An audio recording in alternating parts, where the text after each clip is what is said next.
பிரைஸ்லாம் தேவன் இல்லை என்று மதிக்கெட்டவன் தன் இருதயத்தில் சொல்லிக் கொள்கிறான். அவர்கள் தங்களை கெடுத்து அருவருப்பான கிரியைகளை செய்து வருகிறார்கள். நன்மை செய்கிறவன் ஒருவனும் இல்லை. தேவனை தேடுகிற உணர்வுள்ள உண்டோ என்று பார்க்க கர்த்தர் பரலோகத்திலிருந்து மனுபுத்திரரை கண்ணோக்கினார். பார்த்தீங்களா? 14வது சங்கீதம் சொல்லப்பட்டிருக்கு. 14 தேவன் இல்லைங்க மதிக்கெட்டவன் சொல்கிறாங்க.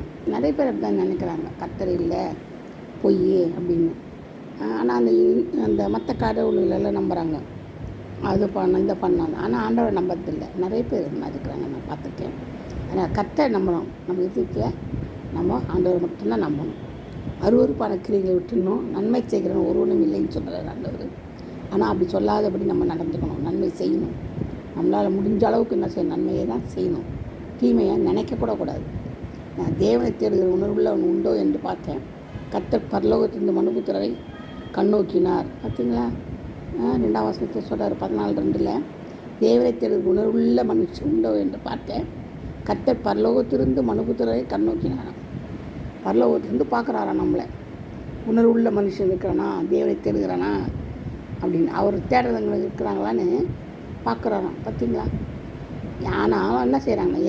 எல்லாரும் வழி விலகி ஏகமாக கெட்டு போனார்கள். நன்மை செய்கிறவன் இல்லை, ஒருவனாகிலும் இல்லைன்னு ஆண்டவர் சொல்கிறார். எவ்வளோ வருத்தமான விஷயம் பாருங்கள். அப்போ ஆண்டவர் எவ்வளோ துக்கப்படுவார் பாருங்கள். துக்க முகம் ஆண்டவருக்கு வந்திருக்குது. அதனால தான் நம்மளுக்கு பாருங்கள், கண்ணோக்கி பார்த்துக்கிட்டே இருக்கிறார். நம்ம எங்கே போனாலும் எங்கே நடந்தாலும் நம்ம கூடவே அவர் வராரு. நம்ம கூடவே பார்க்குறாரு, நம்ம என்ன செய்கிறோம், ஏது செய்கிறோம்.